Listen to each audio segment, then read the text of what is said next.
Assalamualaikum warahmatullahi wabarakatuh.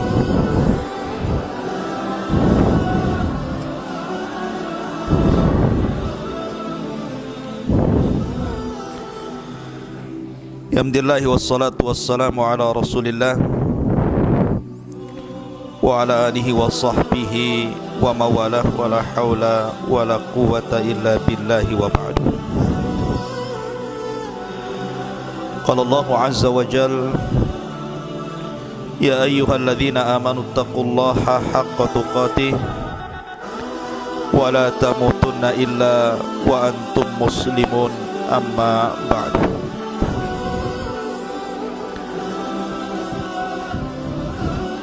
Hadirin dan hadirat, santri, ikhwan dan akhwat yang dimuliakan Allah subhanahu wa ta'ala, alhamdulillah malam hari ini kembali kita bisa duduk di Masjid Jabal Uhud.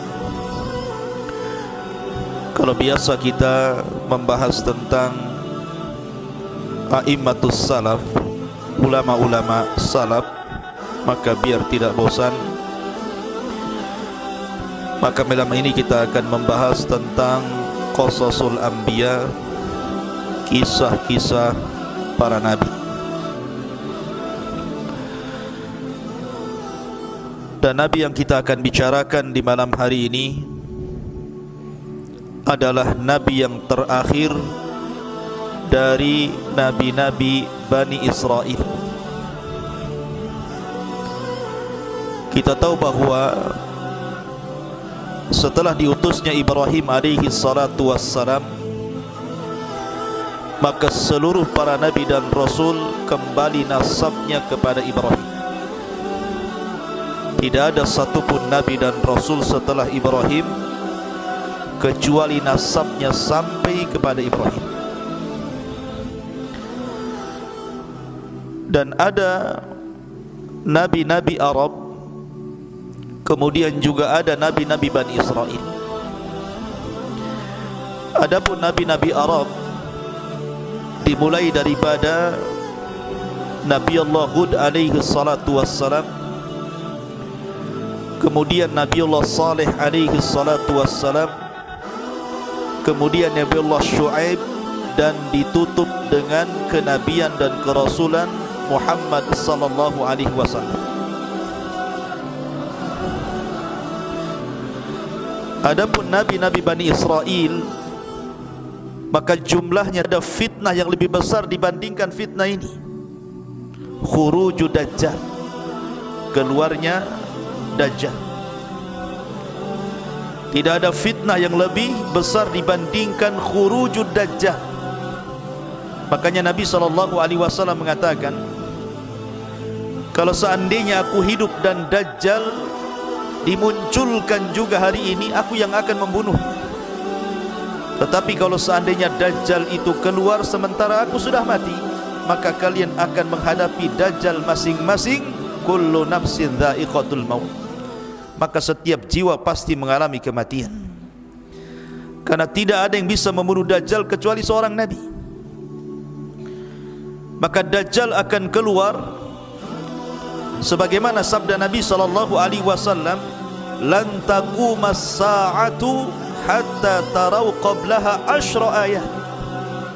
Tidak akan terjadi hari kiamat, kata Rasul, kecuali engkau melihat sebelumnya 10 tanda dari tanda-tanda kiamat besar.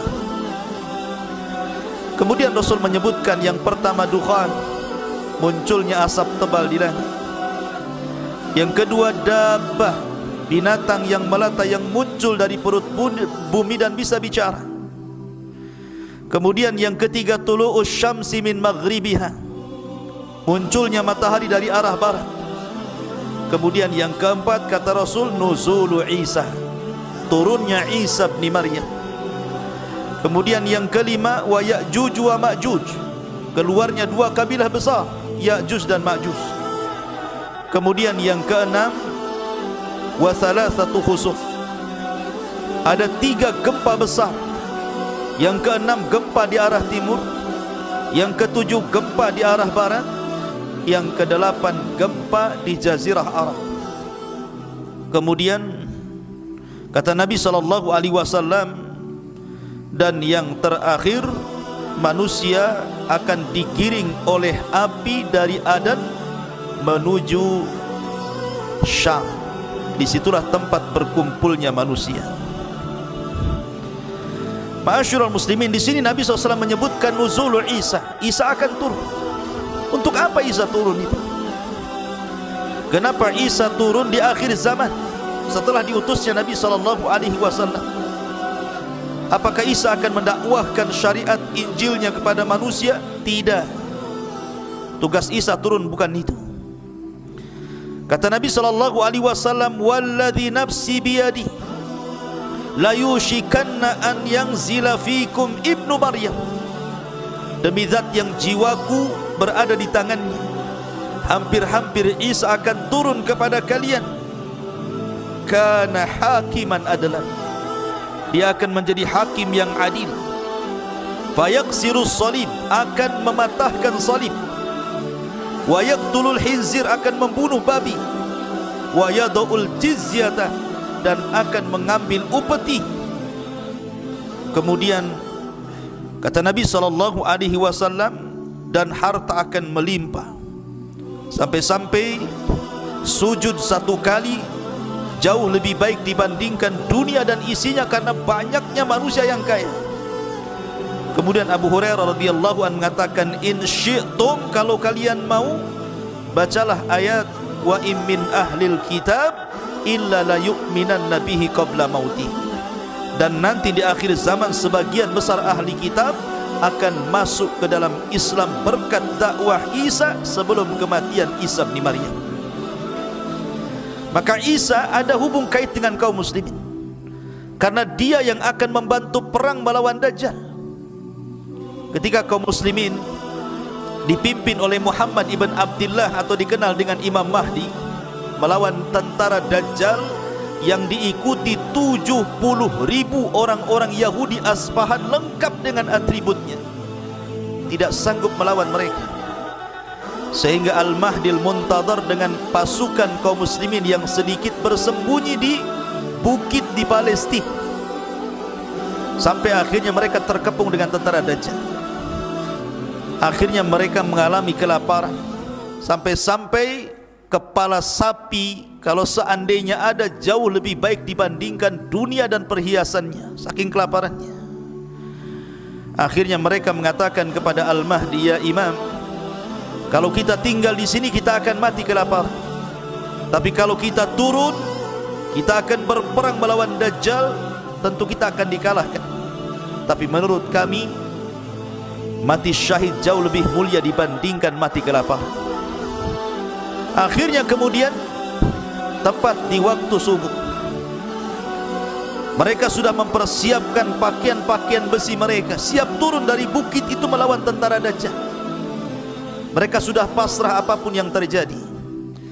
Tiba-tiba di waktu setelah azan, langit gelap, tiba-tiba terang.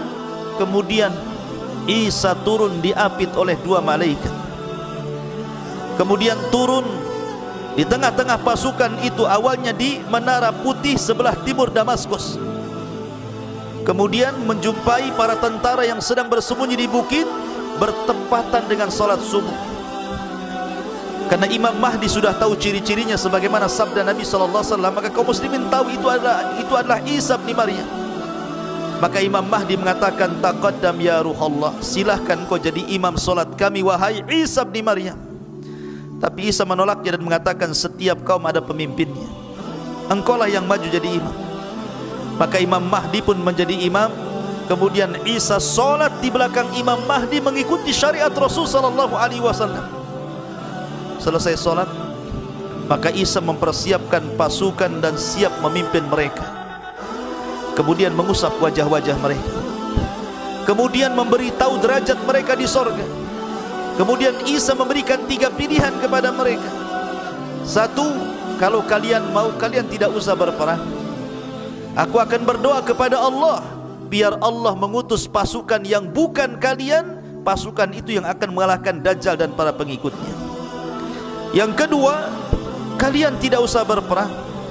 Aku akan berdoa kepada Allah Subhanahu wa taala semoga Allah mengirim azab kepada mereka, sehingga azab inilah yang akan menghancurkan mereka dan kalian tidak akan meninggal, kalian akan selamat.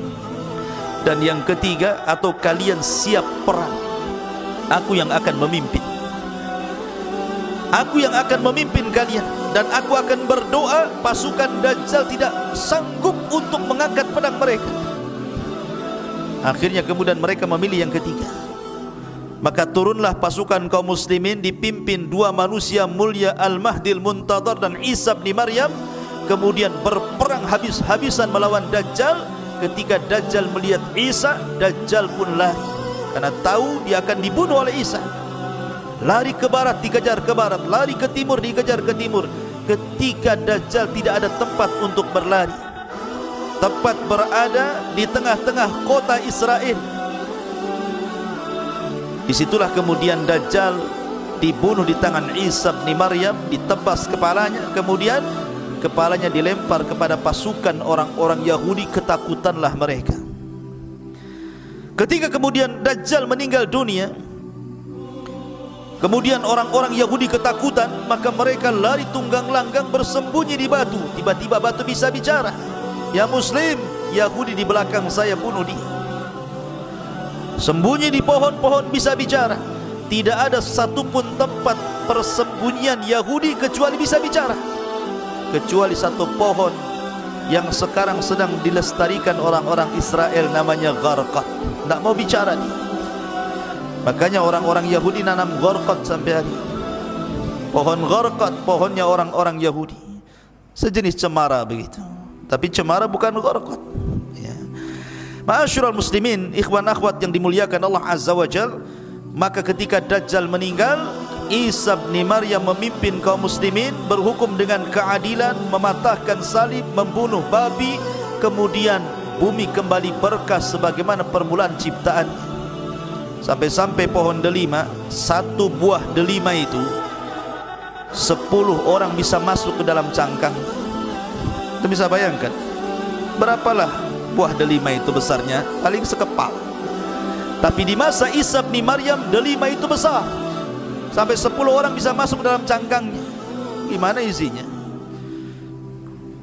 Satu saja, satu butir antum sudah mencret. Besar, karena menunjukkan bahwa di zaman itu kembali disuburkan Allah Azza wa Jalla. Dari sini menunjukkan ada hubung kait antara Isa dengan kaum muslimin. Bahkan di zaman Nabi SAW, Muqawqus itu raja Mesir, agamanya Nasrani. Ketika Nabi SAW mengirim surat kepada raja-raja untuk ditawari masuk Islam, salah satunya adalah Muqawqus, raja Mesir. Ya, memang raja Mesir tidak masuk Islam, tidak sebagaimana Najasyi, tetapi dia menyambut baik surat itu. Kemudian sebagai balasannya diberikan hadiah Nabi SAW seorang budak namanya Maria Al-Qibtiyah. Dari Maria Al-Qibtiyah, hadiah dari Muqawqus raja Mesir inilah, maka Nabi SAW memiliki putra namanya Ibrahim.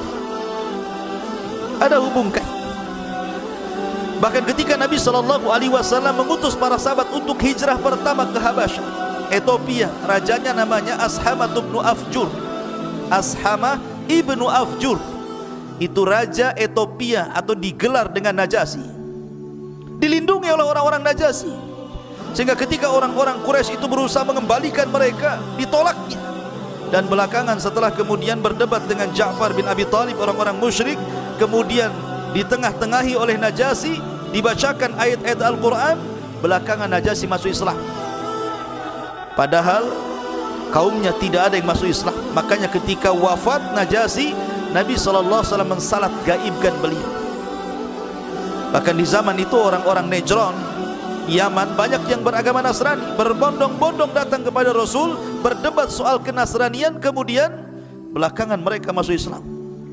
Jadi ada hubung kait antara kita dengan Isa dan juga umatnya Nasrani.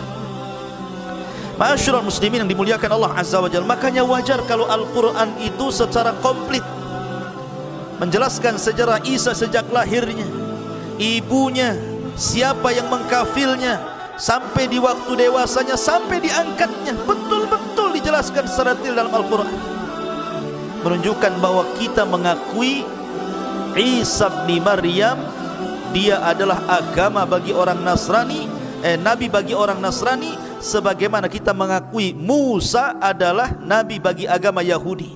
Tapi mereka tidak pernah mengakui nabi kita. Jahatnya mereka tidak pernah mengakui nabi kita. Makanya ketika Imam Al-Baqillani rahimahullahu ta'ala berdebat dengan seorang Nasrani dan mengatakan, kata Nasrani ini, ya Baqillani, kenapa agamamu fanatik sekali? Kata Imam Baqillani, kenapa emang? Kalian melarang menikahkan putri-putri kalian dengan kami orang Nasrani dan juga orang-orang Yahudi, sementara kalian membolehkan menikahkan laki-laki kalian dengan putri-putri kami. Kata Imam Baqillani, karena kami umat Islam bagi kalian dan mengaksa kepada Yahudi, tapi kalian Muhammad sallallahu alaihi wasallam kepada masuk pada kisah siapa dia. Kita awali kisah ini di dalam Al-Quranul Karim. Ada satu surat namanya Al-Fatihah. Al-Imran itu keluarga Imran. Penamaan Al-Imran itu, pertama Allah Subhanahu wa taala berfirman, wa idh qalat imra'atu Imran, dan kita ketika berkata istrinya Imran. Al-Imran 30. Yang ketiga, Allah astafa Adam. Pertama dalam surah 2 Al-Imran 35 dan Al-Imran 3 beradik. Bab dan Maryam, kakek daripada Isa bin Maryam. Ma'asyiral muslimin yang dimuliakan Allah Azza wa Jalla. Baik, kita mulai kisah Israel, Bani Israel. Bani Israel itu terpecah menjadi dua kelompok di zaman itu. Ada Bani Israel yang saleh, taat dengan Allah, beribadah kepada Allah, mentauhidkan Allah, suci. Maka di situ yang memakmurkan Baitul Maqdis, itu pusat peribadatan orang-orang Nasrani. Disitulah Baitul Maqdis Samrah. Keluarga Imran, ma'asyiral muslimin, Mansha Imran ibn Mansha ibn Daud, artinya masih keturunan Hannah bintu Faqud. Allah takdir ketika Imran ini dan istrinya berjalan-jalan di padang pasir, kemudian beristirahat di bawah pohon, dia melihat akhirnya kepada Allah Subhanahu wa taala. Di antara nazarnya dia mengatakan sebagaimana, wa idh qalat imra'atu Imran fataqabbal minni innaka antas samiul alim. Dia mengatakan, ya Allah, kata istri Imran Hannah ini, aku bernazar kepadamu, kalau aku punya bayi, aku mengandung laki-laki Baitul Maqdis, dan aku wakafkan dia hidup di Baitul Maqdis. Itulah nazarnya istri. Tetapi Allah Subhanahu wa taala qalat rabbi inni wada'tuha untha. Tapi ketika melahirkan, karena di saat itu kan enggak ada laki-laki ke perempuan gitu. Tapi kalau banci tak ada, laki-laki perempuan saja. Kok dia bukan salah ketika di perutnya? Apa namanya, Hannah ini tidak tahu kalau isi perutnya itu bayi laki-laki. Apa alasannya? Satu, karena laki-laki lebih kuat tenaganya dibandingkan perempuan. Yang kedua, melakukan khidmat dibandingkan perempuan, karena perempuan kan ada waktu haidnya. Kemudian yang ketiga, laki-laki itu tidak ada aib, bisa berkumpul dengan siapapun, sementara perempuan kan tidak, nanti takut digoda, memfitnah dan begitu seterusnya. Kemudian yang keempat, tidak ada tuduhan bagi laki-laki. Kalau perempuan hamil saja dituduh kan begitu, mana laki-laki hamil, kecuali ada akamnya ya. Artinya bahwa bukan kanker, tumor ya. Jadi kenapa Hana ini ingin punya anak laki-laki? Karena sebab-sebab tadi. Setelah keluar, rupanya bukan anak laki-laki, anak perempuan pula. Makanya kemudian Allah Subhanahu wa taala berfirman di sini, walaysa dzakaru kal untha, dan berbeda laki-laki, tidak sama dengan persamaituha Maryam, dan aku beri nama dia Maryam. Jadi Maryam itu yang memberi nama Allah sendiri. Dan ketika Allah mengatakan walaysa dzakaru kal untha, tidaklah laki-laki sama dengan perempuan, maknanya walaupun tapi dia bisa menjangkau semua laki-laki. Karena Rasul mengatakan kamula minar rijal kathirun, laki-laki sempurna itu banyak, tetapi perempuan yang sempurna itu cuma 4. Pertama, istrinya Fir'aun, Asiyah bintu Muzahim. Yang kedua, ibunda Isa, Maryam bintu Imran. Yang ketiga, Khadijah, istri Nabi sallallahu alaihi wasallam, zaujatun Nabi sallallahu alaihi wasallam. Dan yang keempat, Fatimah bintu Rasulillah. Inilah 4 wanita terbaik dunia. Salah satunya siapa? Salah satunya Maryam. Ya. Karena Maryam ini adalah wanita yang luar biasa.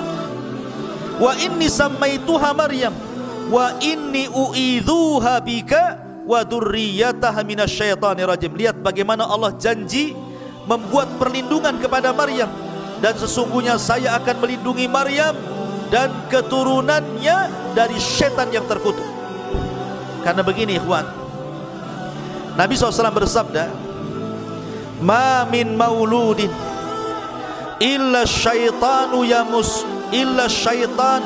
yamassuhu hina yulad fayastahillu sarikhan min masyati syaitan iyahu illa Maryam wabnaha, kata Rasul. Ketika anak dilahirkan, maka setan pasti akan menusuknya dengan jarinya di lambung kirinya atau kanannya hingga bayi itu menangis. Kenapa? Makanya setiap bayi yang dilahirkan pasti menangis. Itu karena ditusuk lambungnya sama setan itu, tapi tidak membahayakan bayi. Setan menusuk itu ingin ngasih tahu, aku musuhmu mulai hari ini, maksudnya memberitahu permusuhannya. Maka semua bayi termasuk antum-antum ini pernah ditusuk lambungnya sama setan saat lahir. Makanya ada yang kesetanan juga, waktu tidur ngantuk. Masyarul muslimin yang dimuliakan Allah Azza wa Jal, kecuali 2 tidak pernah ditusuk setan saat lahirnya. Kata Rasul, illa Maryam wabnaha, kecuali Maryam dan putranya Isa bin Maryam. Allah lindungi dari syaitan. Makanya Allah Subhanahu wa taala mengatakan tadi, wa inni u'idzuha bika wa dzurriyyataha minasyaitonir rajim. Kemudian fataqabbalaha rabbuha biqabulin hasanin wa ambataha nabatan hasanan wa kaffalaha Zakaria. Maka Tuhannya menerima sebagai nazar dengan penerimaan yang baik dan mendidiknya dengan pendidikan yang baik, dan Allah menjadikan Zakaria sebagai pemelihara bagi Maryam bintu Imran. Jadi kisahnya seperti ini. Jadi ketika kemudian nazarnya diterima, lahirlah Maryam bintu Imran. Allah takdirkan saat hamil, Imran meninggal dunia. Artinya ketika Maryam lahir, dia menjadi wanita yatim karena ayahnya meninggal, sementara ibunya sudah tua, tidak sanggup merawatnya. Dan dia sudah bernazar untuk memberikan bayi yang baru lahir ini. Dalam riwayat ketika melahirkan saja langsung dibungkus, kemudian dibawa ke Baitul Maqdis, langsung diserahkan kepada Zakaria. Tetapi orang-orang di Baitul Maqdis, ahli ibadahnya, para ruhbannya tidak terima. Kami juga mau, wahai Zakaria, jangan engkau saja yang memelihara, karena itu anak dari orang suci Imran, keluarga terbaik dan termulia. Akhirnya kata Zakaria, gini saja, saya tidak bisa langsung memiliki bayi ini. Bagaimana kalau kita taruhan? Kumpulkan semua ruhban, semua padri-padri, semua pendeta-pendeta ahli ibadah, kita qur'ah, kita mengundi siapa yang berhak untuk mengkafir anak bayi Maryam ini. Akhirnya semua ubad pada datang dari mana-mana. Bagaimana caranya? Kata Zakaria, cara undian kita sepakat, masing-masing kalian bawa pena, bawa pulpen, bawa patlot. Kemudian masing-masing kalian berdiri di tepi sungai yang deras. Maka berjejerlah para rahib, para pendeta, para padri, orang-orang ahli ibadah itu berjejer semua di tepian sungai.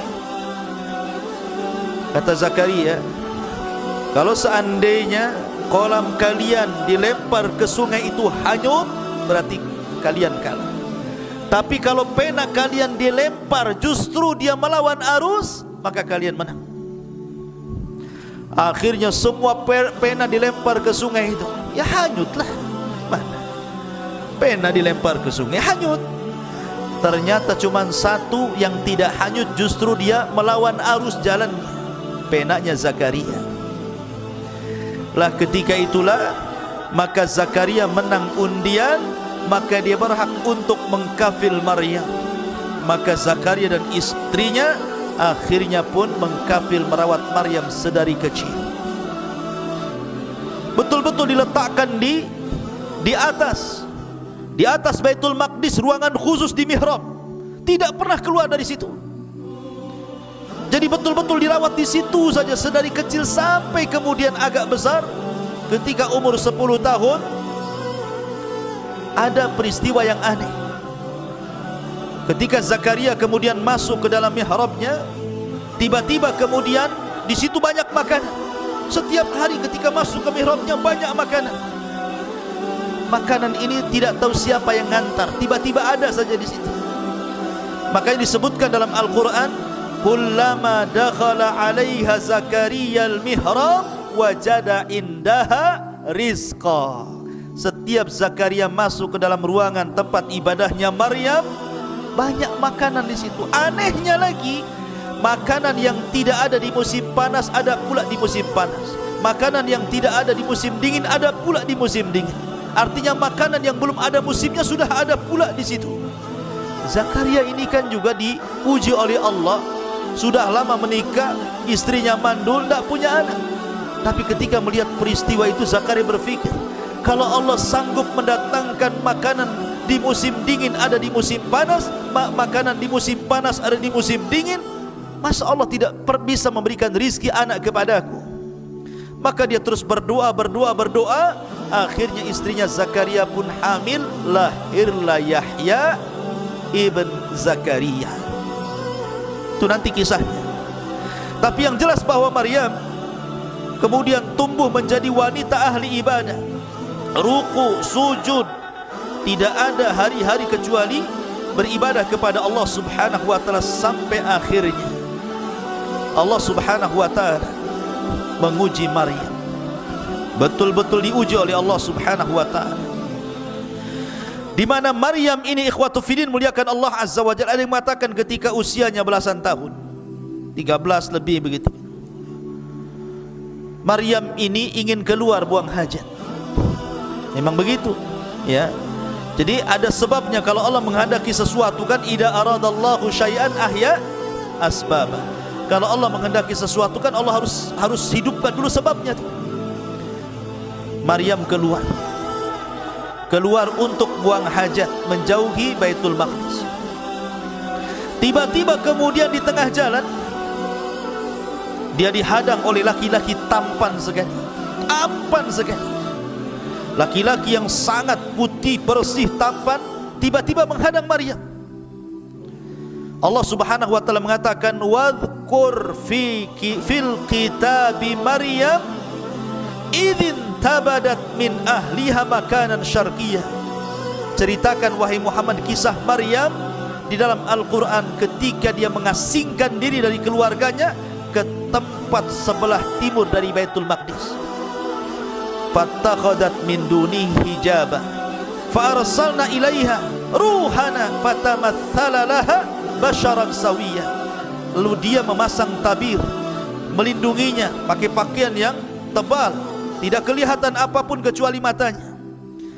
Kata Allah, lalu kami utus ruh kami Jibril, kemudian disuruh untuk tasyakkul, menyerupai manusia yang sempurna, yang paling tampan, tiba-tiba Jibril yang dalam bentuk manusia tampan itu menghadang Maryam. Lihat, Maryam tidak pernah melihat laki-laki di mihrabnya. Sekali diperlihatkan laki-laki tampan sekali. Kalau wanita di zaman sekarang langsung salaman, hai, siapa namanya, jomblo atau apa gitu. Tapi Maryam wanita suci, dia mengatakan, qala inni a'udzu birrahmani minka in kunta taqiyya. Maryam mengatakan, sungguh aku berlindung kepada Allah, jauhi aku jika engkau orang yang bertakwa. Dia menjaga kesuciannya. Bukan kayak wanita sekarang pegang handphone cari pula pertemanan, si Alan, si Awam, siapa namanya, Alan pula sebut-sebut. Apain cari-cari teman di Facebook, kayak beli kecoa dalam karung itu namanya. Ma'asyiral muslimin yang dimuliakan Allah Azza wa Jalla, maka Jibril mengatakan, qa innama ana rasulu rabbik li ahabalaki ghulaman zakiyah. Jibril pun berkata, sesungguhnya aku hanyalah utusan Allah untuk menyampaikan anugerah kepadamu wahai Maryam, seorang anak laki-laki yang kelak akan disucikan Allah. Subhanallah. Ada yang mengatakan Isa bin Maryam ini memiliki beberapa nama. Ada yang mengatakan Isa, ada yang mengatakan kalimah, ada yang mengatakan Ruhul Qudus itu ya. Ada yang mengatakan Al-Masih. Jadi Isa itu punya 4 nama. Isa, kalimah, Al-Masih, Ruh. Itu nama Isa. Kenapa disebut kalimah? Kenapa disebut Al-Masih? Kenapa disebut Ruh? Karena kalimat itu Isa diciptakan sama dengan Adam, kun fayakun. Kalimat kun fayakun, jadi maka jadilah.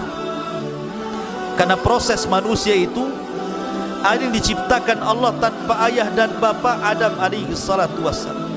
Ada yang diciptakan tanpa ibu, Hawa. Ada yang diciptakan tanpa bapa, Isa bin Maryam.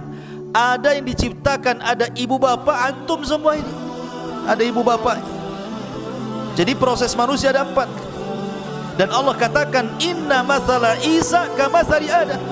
Permisalan Isa itu sama dengan Adam.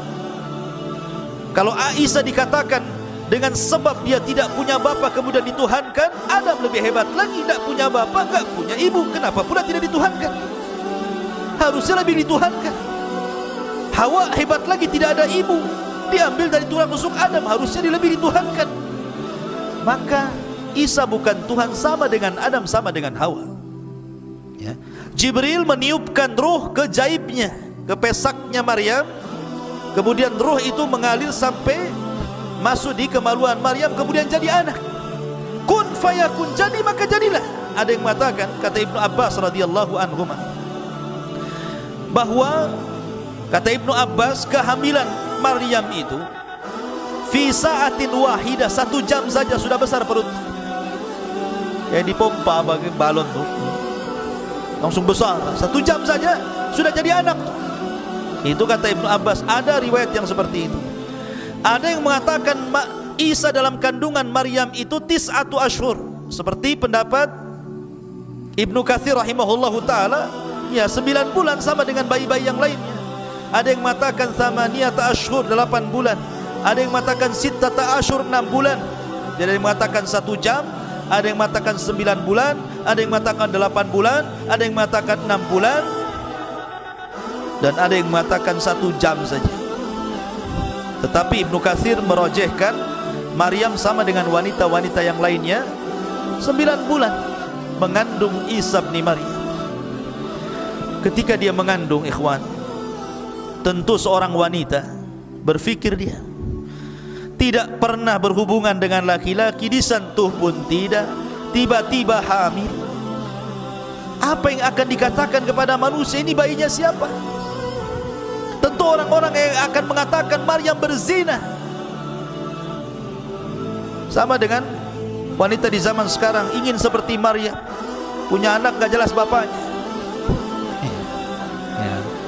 Jadi Maryam mengatakan, dia mengatakan, qalat anna yakunu li ghulamun wa lam yamsasni bashar wa lam aku baghiyah. Maryam berkata, bagaimana mungkin aku mempunyai anak laki padahal tidak pernah laki-laki menyentuhku dan aku bukan seorang pezina. Maka Allah katakan, qala kadzalika qala rabbuk huwa alayya hayyin wa linaj'alahu ayatan linnas wa rahmatan minna wa kana amran maqdiya. Maka Jibril memberitahu, demikianlah Tuhanku berfirman, hal itu mudah bagiku, dan agar kami menjadikannya suatu tanda kebesaran Allah bagi manusia dan sebagai rahmat dari kami, dan hal itu adalah sesuatu urusan yang sudah diputuskan. Memang begitu takdirnya wahai Maryam, memang takdirnya seperti itu, harus hamil.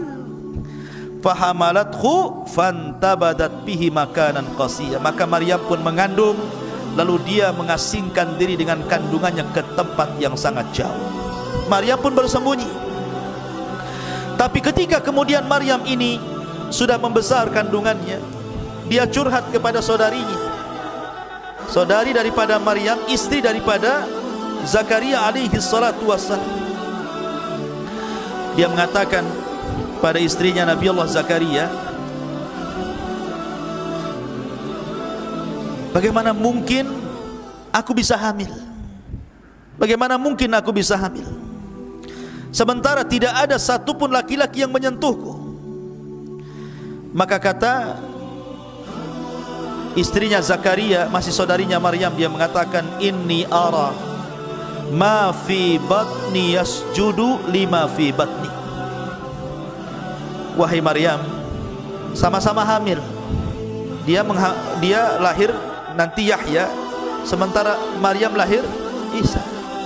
Kata istrinya Zakaria, sesungguhnya bayi yang ada di perutku sujud kepada bayi yang ada di perutmu.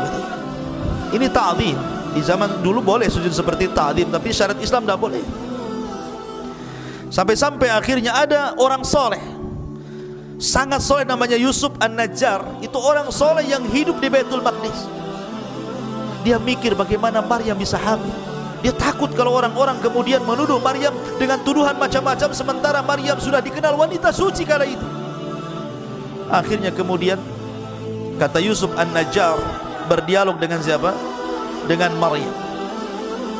Kemudian mengatakan kepada Maryam bintu Imran rahimahullahu ta'ala, ya Maryam, inni sa'iluki an amrin fala ta'tajili alayya. Wahai Maryam, saya ingin bertanya kepadamu tentang perkara, sebuah urusan, jangan tergesa-gesa jawabnya. Fala ta'tajili alayya, jangan tergesa-gesa jawabannya. Qalat, kata Maryam, apa itu?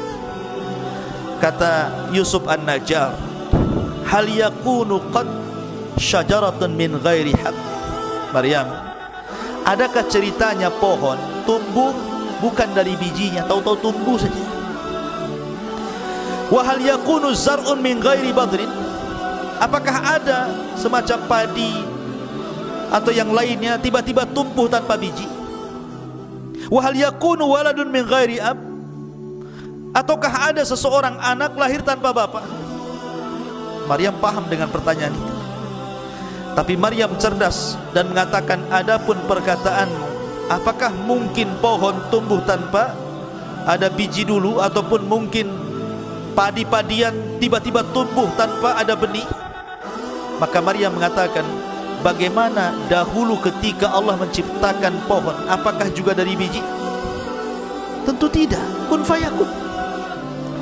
Adapun kemudian kalau seandainya kau mengatakan adakah anak kemudian lahir tanpa ayah, ya, Adam alaihi salatu wassalam lahir tanpa ayah, bahkan tanpa ibu.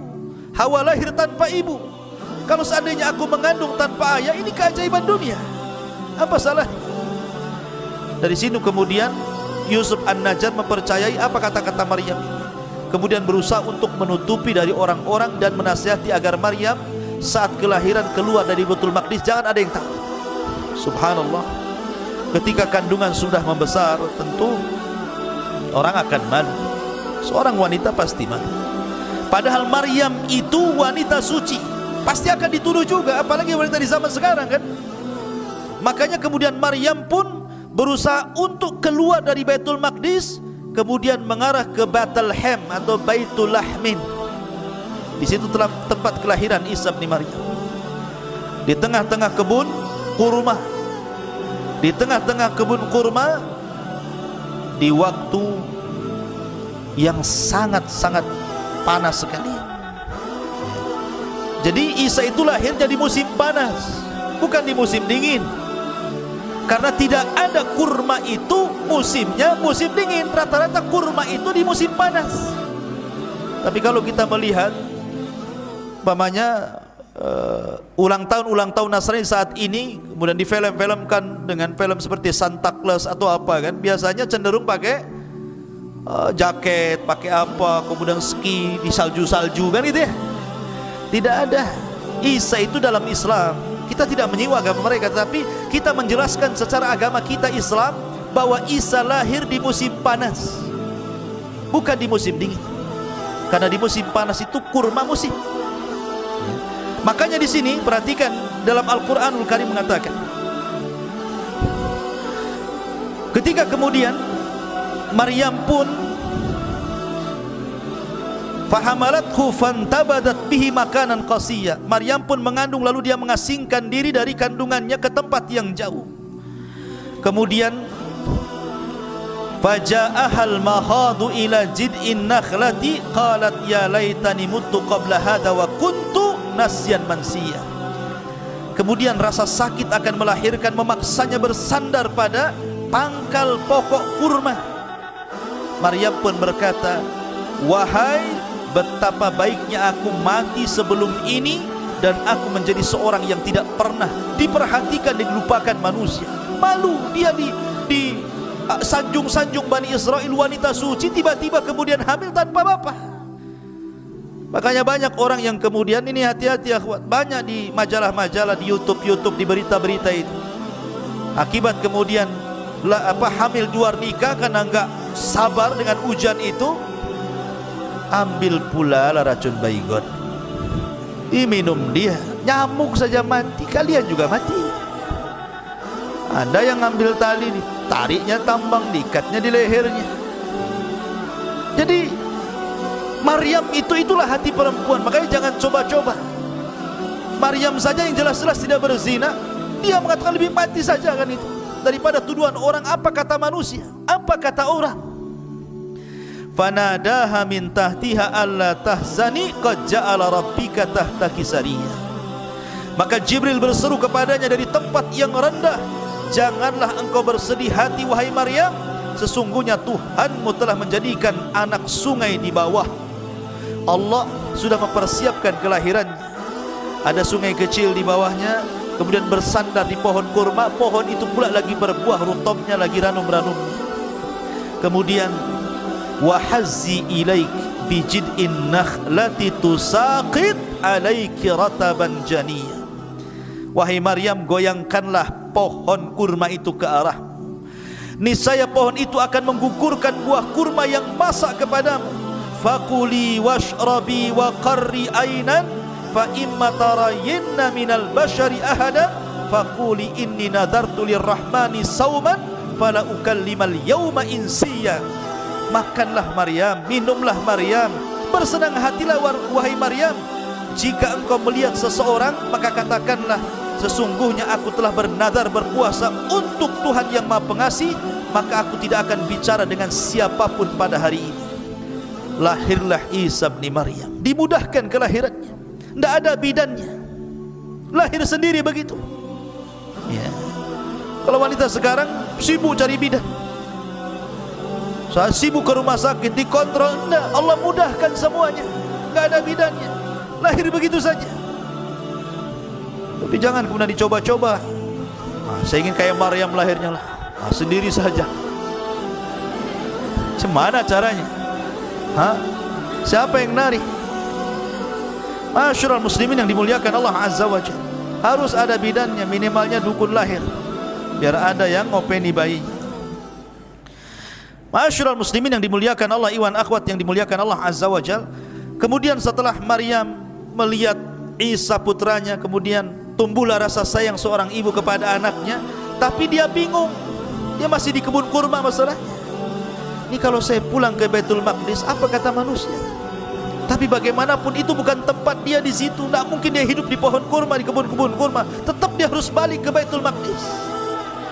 Fa'atat bihi qaumaha tahmiluhu qalu ya Maryam laqad ji'ti syai'an fariya. Maryam pun kemudian kembali ke Baitul Maqdis. Kemudian orang-orang pun mengatakan sesuatu. Kemudian dia Maryam membawa bayi itu kepada kaumnya dengan menggendongnya. Mereka kaumnya berkata, wahai Maryam, sungguh engkau telah membawa sesuatu yang sangat keji. Bayi siapa itu? Hampir-hampir mereka melempari Maryam, kemudian merajamnya. Tapi Maryam sudah dibimbing oleh Allah, jangan bicara.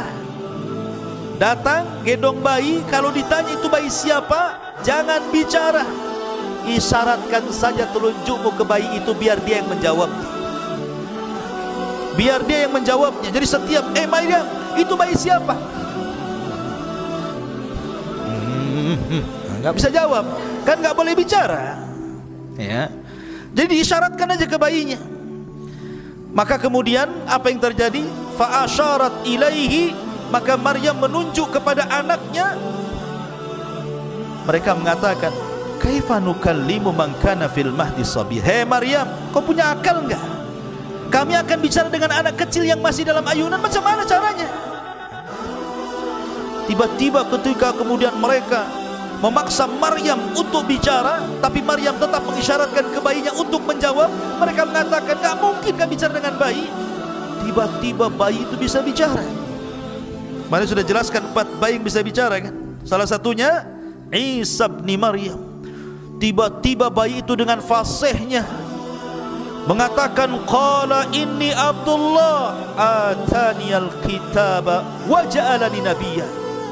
Kata Isa yang masih bayi, masih digendong, masih baru berapa hari itu, mengatakan, sungguh aku hamba Allah, dia memberiku Injil dan dia menjadikan aku seorang nabi. Perajat manusia, bayi bisa bicara nih.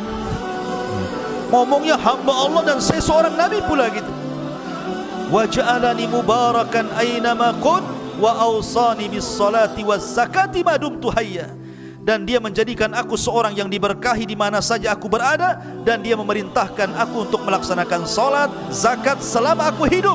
Wa barram bi walidati wa lam yaj'alni jabbaran syaqiyya, dan berbakti kepada ibuku, dan dia tidak menjadikan aku seorang yang sombong lagi celaka.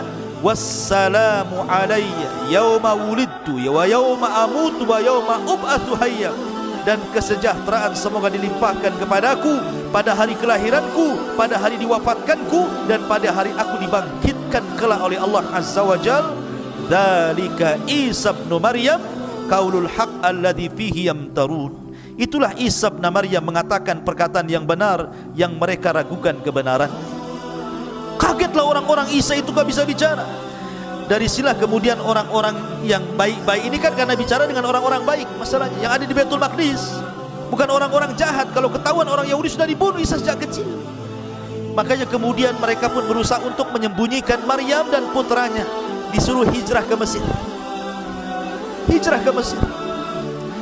Kemudian setelah hijrah ke Mesir, ketika usia Isa itu sudah 13 tahun, balik lagi ke Baitul Maqdis. Dan orang-orang pun sudah melupakan kisah dulu, karena sudah 13 tahun masalahnya. Disinilah Allah subhanahu wa ta'ala tampakkan kepada Isa bin Maryam banyak mukjizat yang disaksikan manusia sedari kecil sampai diangkatnya menjadi Nabi dan Rasul. Jadi suatu ketika, jadi kelahirannya saja sudah mukjizat sebenarnya. Jadi Isa itu sendiri mukjizat dalam perut Maryam, lahirnya juga mukjizat. Jadi suatu ketika namanya anak-anak, kemudian main-main sama anak-anak, akhirnya antum main-main sama kawan-kawan antum. Kemudian Isa pun menebak, di kulkas rumahmu itu pasti banyak buah-buah. 1 ada nangka, 2 ada durian, 3 ada ini, 4, 5 ikan asin juga ada di situ umpamanya. Ditebak-tebak gitu kan. Jadi anak ini pulang, betul pula di rumahnya ada makanan yang disebutkan Isa. Yang ini juga sama, pulang ke rumah kok betul gitu kan. maka orang-orang menyangka Isa itu bawa sihir. Tapi itu bukan sihir, itu mukjizat dari Allah Subhanahu wa taala. Terkadang Isa ini main-main, ambil tanah, kemudian dikual-kual, dibuat kepala burung, sayap burung, kemudian kaki burung, ditutup, hidup burung itu terbang juga. Bayangkan, bangga hebat itu. Main-main anak kecil, ya, ambil buah burung, ditiup, tahu-tahu terbang burung itu, kan luar biasa. Ini mukjizat. Ya. Coba kalau antum ambil tanah, buat burung, ditiup 1000 kali, tetap saja ya tanah ya tanah. Ya, yang ada kemudian burungnya bawa pete, karena habis makan pete ditiup-tiup terus. Jadi intinya bahwa Isa dari kecil sudah ditampakkan itu. Sampai-sampai akhirnya ada orang sakit buta, sini, diusap sembuh dia. Ya, ada penyakit kulit, penyakit kurap gitu ya kan, diusap sembuh dia, penyakit abrosnya sembuh. Jadi Isa bisa mengobati. Sampai akhirnya ada kasus, ada orang meninggal, kemudian orang mengatakan carilah Isa, kasih tahu siapa pembunuhnya, hidupkan dia lagi katanya. Akhirnya dia datang, diusap, karena izin Allah hidup. Siapa yang bunuh kau? Si Anu. Oh, itu sudah. Sampai ada raja yang baru meninggal, pembesar yang baru meninggal, jenazahnya lewat di antara Nabi Isa, dan orang mengatakan, ya Isa, hidupkan ini raja kami. Akhirnya Isa berdoa kepada Allah, dihidupkan kembali karena izin Allah. Karena memang setiap mukjizat seorang nabi itu akan disamakan dengan kebiasaan kaumnya. Contoh Musa, kebiasaan kaumnya itu suka belajar ilmu sihir. Jadi madrasah sihir di zaman Nabi Musa itu luar biasa. Madrasah Harry Potter atau apa itu, tukang-tukang sihir itu. Ya, jadi ada madrasahnya, ada sekolahnya itu. Makanya kemudian Allah berikan kepada Musa mukjizat yang sama dengan mereka, tapi bukan sihir, lebih hebat dibandingkan tukang-tukang sihir. Nah, di zaman Isa itu juga sama. Itu dunia perobatan luar biasa. Banyak ditemukan obat-obatan herbal-herbal yang bisa mengobati yang dulunya penyakit luar biasa, dianggap penyakit biasa, akan ditemukan obat-obatannya. Maka Isa harus lebih daripada kemampuan perobatan kaumnya. Bukan hanya bisa mengobati orang buta penyakit kulit, tapi bisa menghidupkan orang mati karena izin Allah Subhanahu wa taala. Itu kan bukan perobatan, itu mukjizat namanya. Tetapi ikhwatu fiddin yang dimuliakan Allah Azza wa Jalla, tetap saja jangankan Bani Israel yang kufur, yang melawan dan menentang dakwah Nabi Isa bin Maryam, orang-orang Hawariyun, qala man ansari ila Allah, qala al-hawariyuna nahnu ansarullah. Orang-orang Hawariyun itu jumlahnya 12 orang. Itu para sahabat Isa yang khullas, betul-betul orang pilihan Isa bin Maryam. Sama dengan Rasul mengatakan ketika bersabda tentang Zubair bin Awam, sesungguhnya hawari umat ini adalah Zubair bin Awam, kata Rasul. Rasul punya hawariyun sebagaimana Isa juga punya hawariyun. Rasul punya sahabat-sahabat pilihan seperti 10 orang yang dijanjikan masuk surga, al-asyaratul mubasyiruna bil jannah. Jadi orang-orang hawariyun ini, ketika Isa bin Maryam diangkat menjadi nabi dan Rasul, kemudian mendakwai orang-orang dan banyak yang kemudian mengikuti Isa, maka orang-orang Hawariyun menyaksikan bagaimana mukjizat tampak di hadapan mereka. Tapi masih juga kemudian mereka terkadang minta yang aneh-aneh kepada Isa. Sampai suatu ketika difirmankan oleh Allah, wa id auhaitu ilal hawariyin, ketika kami wahyukan kepada hawariyin. Di sini an aminu bi wa bi rasuli, untuk beriman denganku dan dengan rasulku. Qalu amanna washhad bi anna muslimun, kami beriman, saksikan ya Allah kami termasuk orang-orang yang berserah diri. Di sini dimulainya, idz qala al hawariyun ya Isa ibn Maryam hal yastati'u rabbuka an yanzila alaina ma'idatan minas sama, atau yunzila alaina ma'idatan minas sama, qala ittaqullah in kuntum minal mu'minin. Mereka mengatakan, ya Isa, apakah engkau bisa menyuruh Rabbmu untuk menurunkan kepada kami makanan dari langit? Ini yang ngomong Hawariyun, orang-orang pilihan Isa, bukan orang-orang luar. orang-orang yang ahli ibadah, orang yang taat kepada Allah, dan orang yang sangat dekat dengan Isa. Mereka mulai bicara seperti umat sebelumnya, Bani Israel yang di zaman Nabi Musa yang suka degil itu. Mulai lagi dia muncul degilnya itu. Dia mengatakan, ya Isa, kami bukan tidak beriman kepadamu, tapi biar tenanglah hati kami. Kalau coba sekali-kali kau turunkanlah makanan itu, minta kepada Tuhanmu biar makanan itu dari langit saja turun. Sekali-kali kita pengen makan dari langit, bukan dari warung ya. Akhirnya kemudian qalu nuridu an na'kula minha, kami ingin makan darinya, wa natma'innu qulubuna, agar kami tenang hatinya. Sampai kepada Isa kemudian mengatakan, qala Isa bin Maryam, Allahumma Rabbuna anzil alaina ma'idatan minas sama nakunu lana idan li awwalina wa akhirina. Dalam riwayat Isa mengatakan, baik, tapi syaratnya kalian harus puasa 30 hari. Berpuasalah 30 hari mereka. Setelah puasa mereka lapar. Ya Isa, tolonglah datangkan makanan dari langit, kami sudah lapar ini. Maka Isa pun berdoa, ya Allah, turunkan kepada kami makanan dari langit, dan kami akan jadikan itu Id bagi yang awal-awal dan akhir. Ini yang pertama dan terakhir, kata Isa. Warzuk wa anta khairur razikin, berikan rizki kepada kami dan engkau sebaik-baik pemberi rizki. Tapi apa kata Allah? Baik, inni munazziluha alaikum, saya akan turunkan makan itu untuk kalian. Faman yakfur ba'du minkum fa inni u'adzibuhu adzaban la yu'adzibuhu ahadan minal alamin. Nanti siapapun yang kufur setelah ini, ku azab dia dengan azab yang tidak pernah dirasakan siapapun di alam semesta ini. Ketika mendengar itu, ketakutan tuh Bani Israel. Tapi kadang mereka sudah minta dan akan dikabulkan. Ternyata kalau mereka sampai kufur setelah kejadian ini, setelah mereka makan makanan itu, akhirnya mereka dapat ancaman azab. Ketika betul-betul turun itu, banyak sekali itu makanan itu, cukup untuk Bani Israel itu makan banyak sekali macam-macam makanan. Orang-orang Hawariyun yang meminta justru ketakutan makan. Kemudian melihat saja dari jauh. Sampai akhirnya datanglah manusia fuqara wal masakin dari mana-mana, akhirnya menyerbu makanan itu. Kemudian barulah mereka ikut makan. Subhanallah, setelah makan, rupanya makanan itu obat. Yang stroke jadi waras, yang asam urat hilang asam uratnya, yang kolesterol hilang kolesterolnya, yang pincang jadi tegak jalannya. Pokoknya jadi obat semuanya. Ya, kalau yang bodoh ya tetap bodoh lah, harus belajar. Takkan makan jadi pintar, ya kan? Kalau bodoh-bodoh saja, kecuali belajar. Ya. Masyarul muslimin yang dimuliakan Allah Azza wa Jalla. Akhirnya kemudian setelah kejadian itu mereka tidak minta lagi. Peristiwa-peristiwa seperti ini timbullah hasad kepada orang-orang Romawi, karena ketika itu Palestina dikuasai oleh Romawi, oleh orang-orang Romawi. Dilaporkanlah kepada sang raja Romawi bahwa ada orang yang semakin hari semakin banyak pengikutnya, dikhawatirkan lama-lama banyak pengikutnya dan akan menumbangkan anda wahai sang raja. Wah, dikompor-kompor. Akhirnya sang raja pun emosi. Siapkan pasukan, tangkap orang itu yang buat gaduh itu, tangkap, maksudnya Isa bin Maryam. Maka dikirimlah banyak pasukan mencari Isa. Isa pun bersembunyi bersama 12 orang Hawariyun. Ada yang mengatakan bahwa yang membocorkan tempat persembunyian adalah salah satu dari Hawariyun itu sendiri.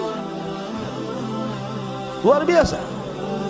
Akhirnya kemudian ketika Isa sudah merasakan, Jibril sudah tahu bahwa tentara sudah tahu tempat persembunyiannya, mereka tidak mungkin bisa lari dari situ dan pasti akan dibunuh.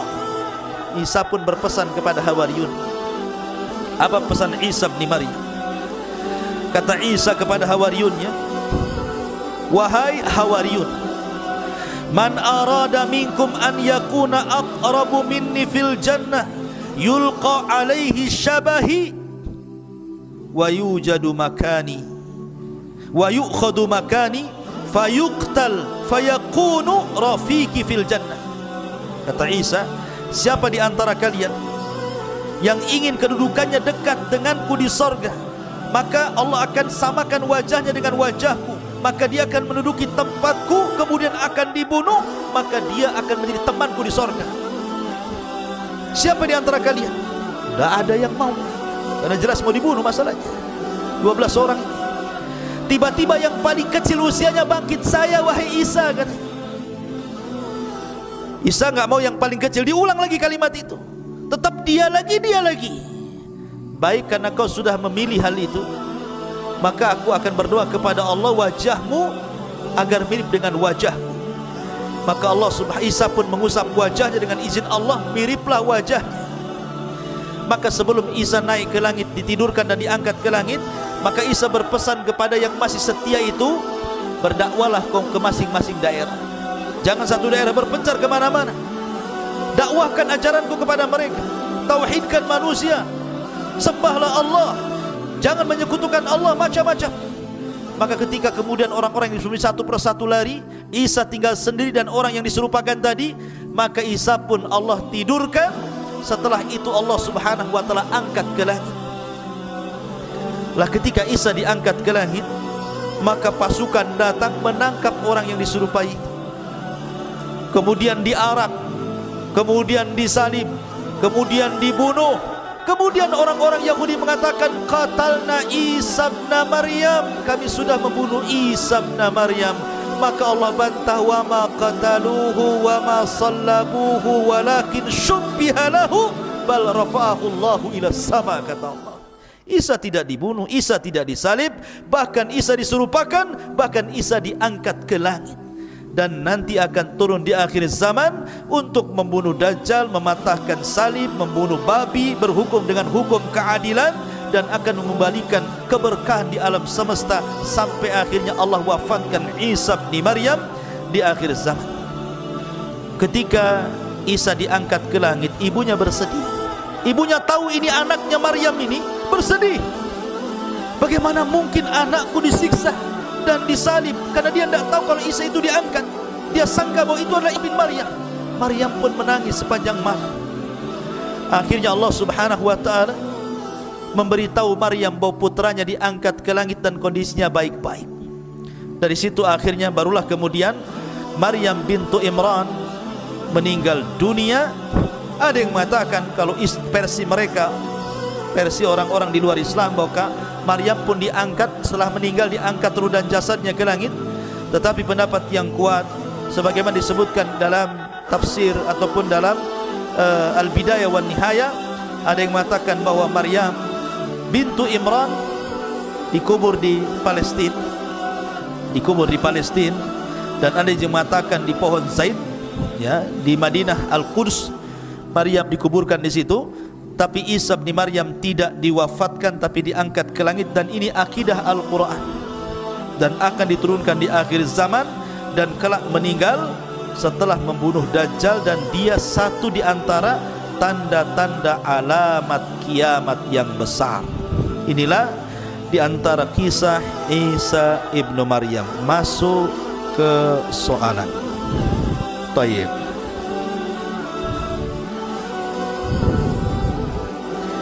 Apa ini? Siapa yang ngantar ini?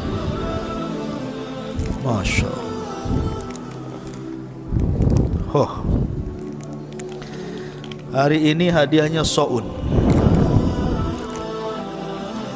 Antum sudah kenyang ya? Taib. Hadiahnya apa lagi nih? Wah, bagi antum yang giginya kuning ada hadiahnya. Pepsodent. Apa lagi nih? Banyak kali hadiahnya.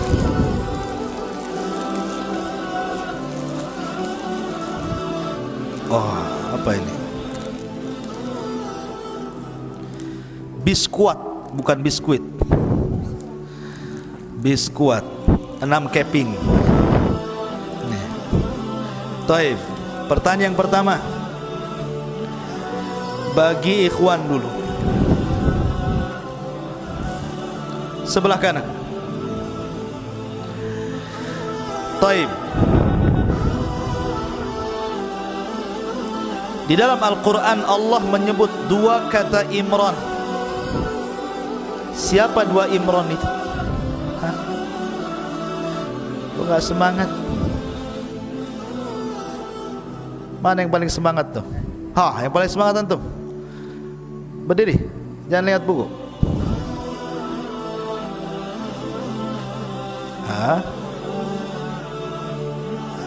Ahsan, ayahanda Maryam bintu Imran.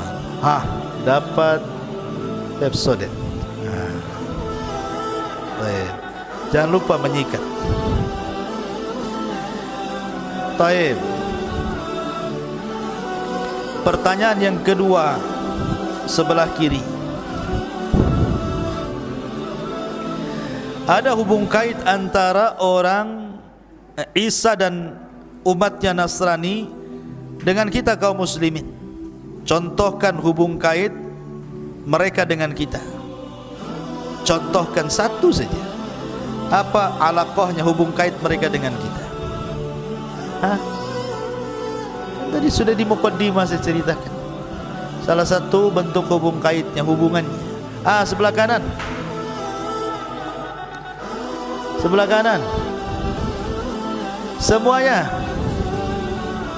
Akhwat, silakan jawab.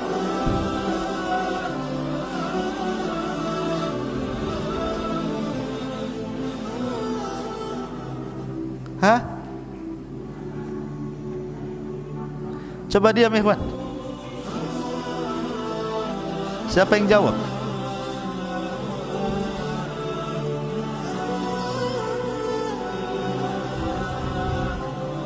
Itu antum ngantuk di muqaddimah, tak dengar? Halo. Agak keras ngomongnya.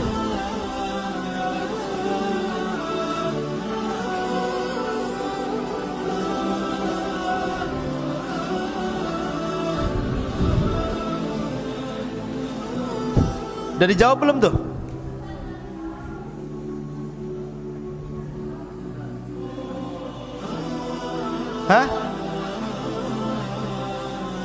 Coba diam. Akhwat agak keras sedikit. Ulangi soalnya. Hubung kait antara Isa dan umatnya Nasrani dengan kita kaum muslimin. Sudah jelaskan di muqaddimah.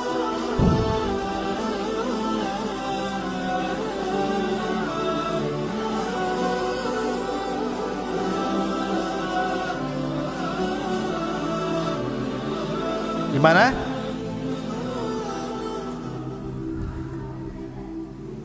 Ngomong apa?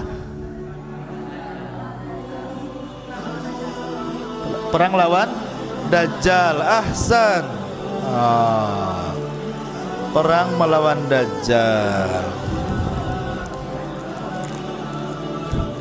Dapat momogi. Momogi. Taib. Ikhwan, tadi kan dilempar ke akhwat. Dua bayi saat kelahirannya tidak disentuh setan.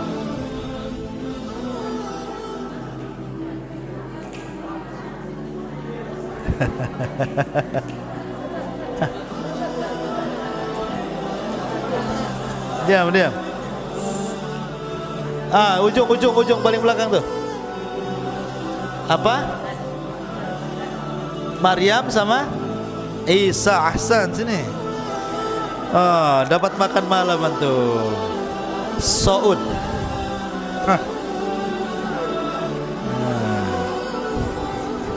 Diam. Akhwat, siapa yang mengasuh Maryam? Akhwat. Apa ini rebutan?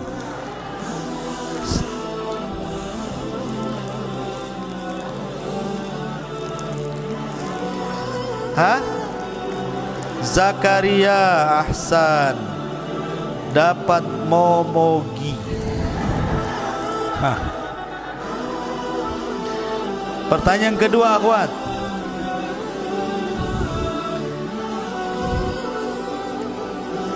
Ketika Zakaria mengasuh Maryam tidak langsung, tetapi ada undian. Bagaimana bentuk undiannya? Akhwat, dapat Pepsodent.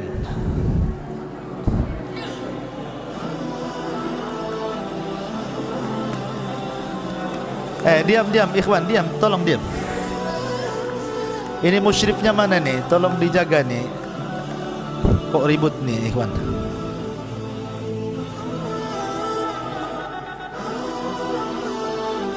Hah? Ngomong apa itu?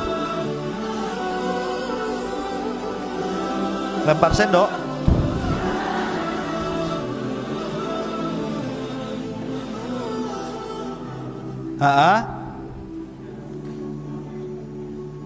Lempar apa?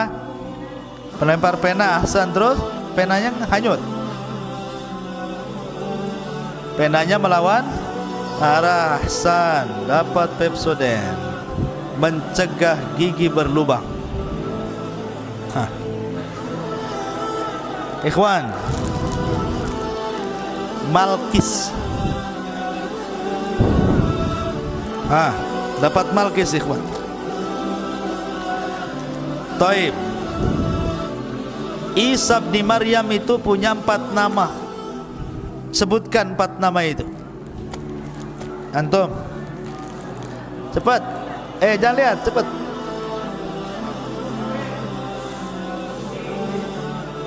Ahsan. Fadhal. Malkis. Gemes. Gemes. Taib, ikhwan.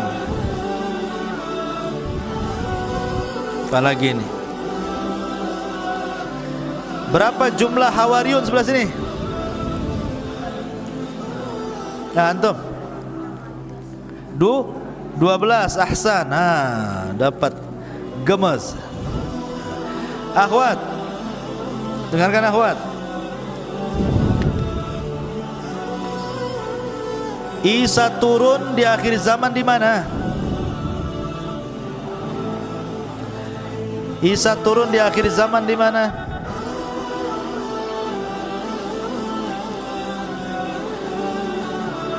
Diam.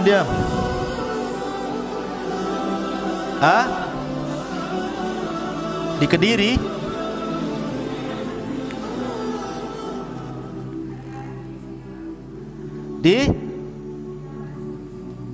Ngomong apa? Damaskus. Di apa? Di Damaskus kan luas.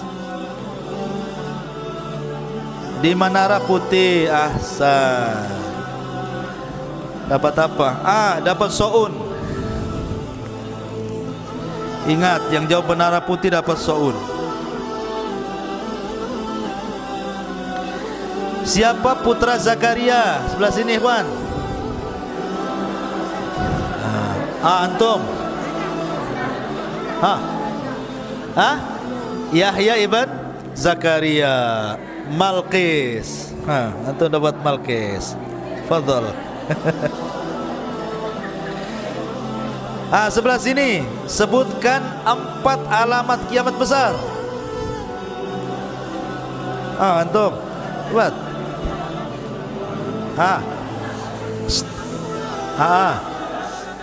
Ayo. Ahsan, dapat Soun. Sini. Lumayan antum. Bisa buat makan malam. Fadhal. Akhwat lagi. Dengarkan.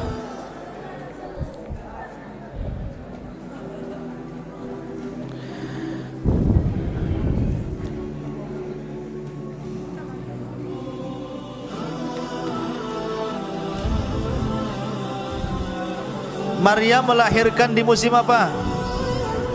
Akhwat. Apalah. Akhwat.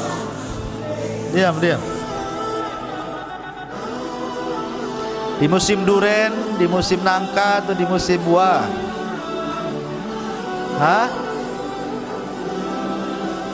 Siapa yang jawab? Musim panas. Ahsan. Dapat Peter. Vanilla cream. Pokoknya better. Akhwat, satu lagi. Siapa hawarinya umat Islam? Setiap umat itu punya hawari. Siapa hawarinya umat Islam kata Rasul?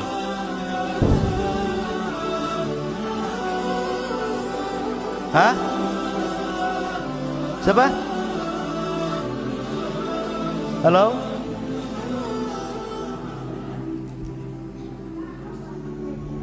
Dihitung sampai 5. 4 5 3 1. Zubair bin Awam. Ahsan. Dapat Pepsodent. Ikhwan, dengarkan ikhwan, sebutkan 4 mukjizat Nabi Isa. Ayo, bingung, ayo. Antum peci hitam tuh, kolam suah. 1 2 3. Hah? Apa? Ludahi burung? Ya. 4 5. Tadi meninggal lagi, ada 2 ya. Diulang 1. Diam. Ayo cepet.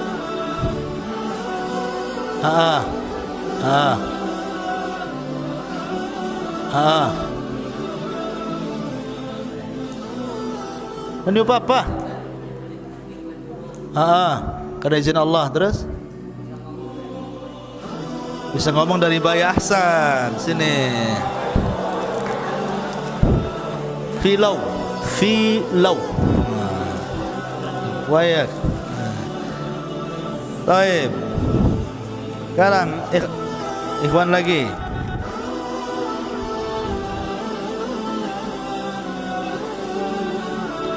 Imran nasabnya sampai ke Nabi siapa? Antum kecil nih, ayo cepet naik. Nabi Sulaiman saja. Sulaiman bin siapa? Sulaiman bin Daud. Ahsan. Antum Daud Pepsodent. Ambil. Ahwat,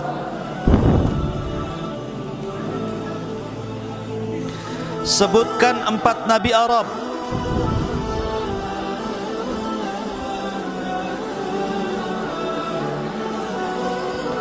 Diam. Shh.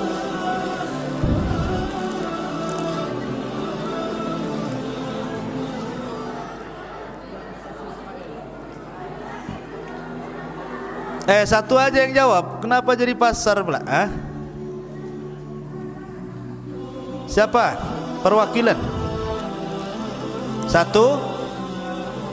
2 3.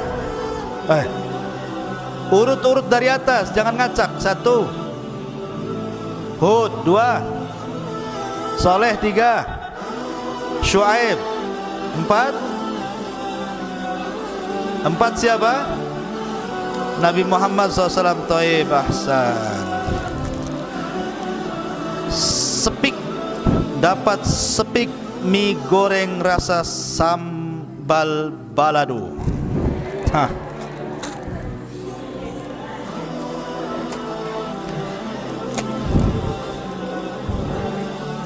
Taib.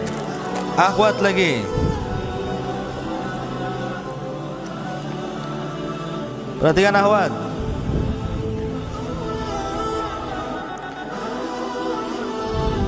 Nabi Zakaria tadi sudah. Siapa orang soleh, namanya orang soleh, yang menghibur Maryam saat hamil, kemudian membawa ke Mesir? Siapa namanya?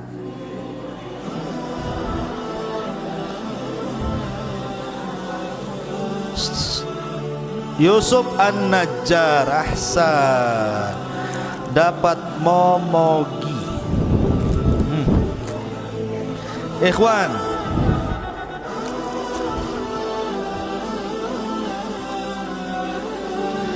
taib. Bagi ikhwan, 1 pertanyaan.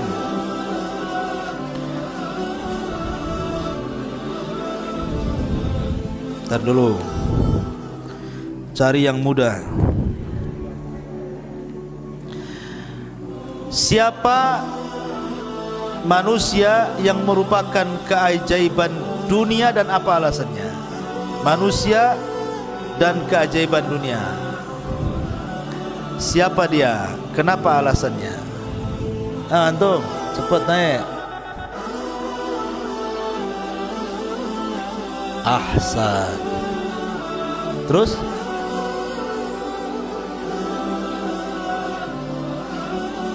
ahsanta.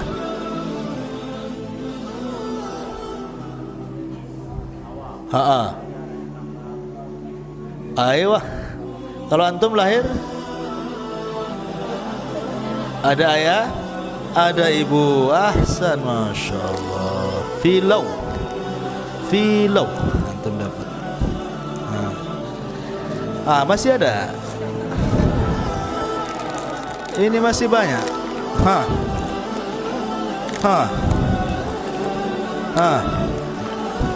Wih, makan malam antum. Tuh 2, 3, 4, 5, 6, 7. Tenang.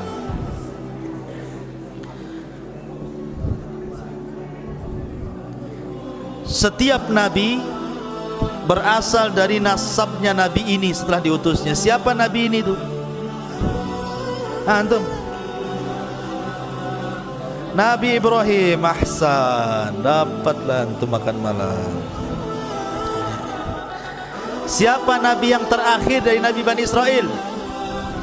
Cepat. Nabi Isa bin Maryam. Cepet-cepetan aja kita. Akhwat, siapa nabi yang terakhir dari umat Islam?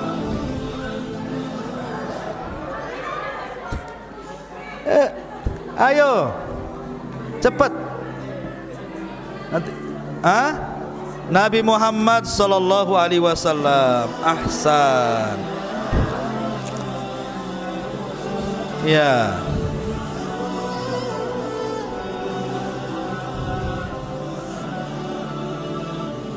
Kalau di zaman Nabi SAW, di zaman Nabi Isa ada 12 Hawariyun.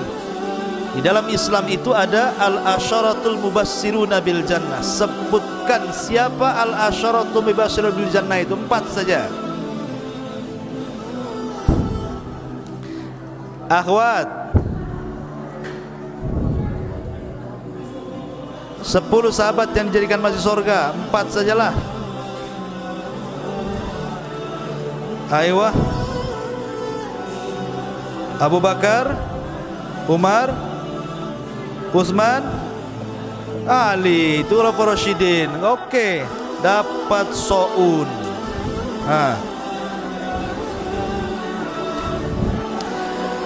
Siapa nama ikhwan? Nama Raja Ethiopia. Namanya siapa namanya? Ayo. Antum. Ashama? Abjur. Ahsan. Betul. Ibn Abjur. Jangan ragu-ragu, jawab saja.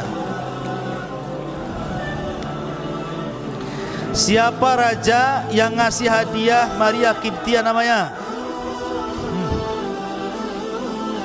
Muqawqis. Ahsan. Nih, dapat saun. Terakhir, dari Maria Kiptia lahir siapa?